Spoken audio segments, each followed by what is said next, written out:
Welcome back to the Mount Tammany Ridge channel. So it's just before 1 o'clock in the afternoon, and I'm down here finally in the Woodyard. I'll tell you what, I was just thinking to myself before I kicked the camera on how grateful I am to have a new set of bibs. And since I've been spoiled over the past, I don't know, probably 6 or 7 years with having my primary piece of equipment in the wintertime that I use, a lot of times being my skid loader and the tractor prior to that have both had heated cabs. And I've been in need of new bibs for many years. However, you kind of, like I said, you're lucky. You don't really need them in those pieces of equipment. If anything, they can kind of be annoying getting in and out of pieces of equipment like that. So now that the skid steer is still getting some work done to it, it's nearing the end of that whole thing, and a new beginning, and hopefully it stays new and great and wonderful through the duration of the time that I have that machine. So but anywho, just figured I'd catch you up on that a little bit. But I'm down here in the Woodyard. I've already been splitting for a while. I've got almost a third of a cord of maple split in one of my metal IBC totes. So what I'm going to be doing here now, I've been kind of picking through this pile here with the skid steer that's behind the camera. I'm sorry, excavator. I'm used to saying skid steer. So anyway, yeah, behind the camera I got an assortment. I got some of that honey locust that once was the mystery wood. I've got some big ash rounds here, got some big ash rounds there from the big tree I took down in the backyard, and we're just kind of slowly making our way through it. But that's really all we're going to have going on today, so let's get back to it.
right, so I think that's going to be the majority of our splitting session for this afternoon. Now I have to turn on my heel and get to doing some noodling on these bigger log rounds to keep feeding this thing. So while I have the machine off and the chainsaw is not cranking, wanted to talk a little bit about the Champion splitter. So far the machine actually has been good. It's been a good machine.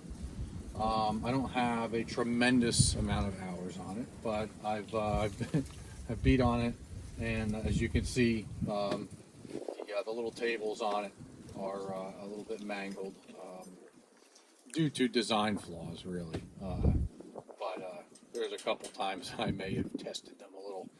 But yeah, so the motor's been really reliable. Starts up second pull typically. At least in the cooler weather. So most of the time it's actually a one pull deal. Now, things I'd change about this splitter. Well, I guess I really can't say there are things I would change about this splitter. It's a box store. This is pretty much the type of setup that they sell in big box store type splitters. But I've said in a video a couple years ago that I posted about this machine when I got this, how I thought that this design needs to be kind of not scrapped, so to speak, but really it just needs to be changed, at least for the mainstream how can I say homeowner that would be buying a box store splitter. They really need to change it to a push-through design. It's much more efficient. It's there's no comparison after having that brute force semi-pro here. That thing, I mean, it wasn't a super duper mega crazy fast splitter or anything like that, but just simply being able to push the log round through the wedge out onto a sorting tray, it quadruples your output of something like this. You could technically overwhelm a person running a machine like this if you're trying to run maybe sort of like a tree service wood thing, because you're getting it for free. But yeah, you can overwhelm the operator because you're trying to split down big pieces without a log lift, without a sorting tray. I've tried a couple different variations of setting this thing up. This one seems to work the best, but there's going to be some changes to this machine.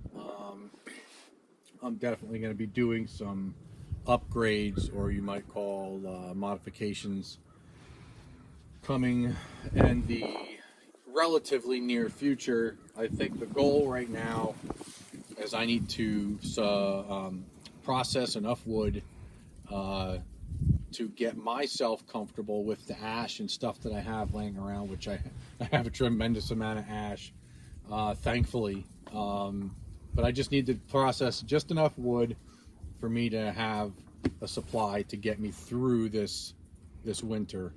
Once I get that,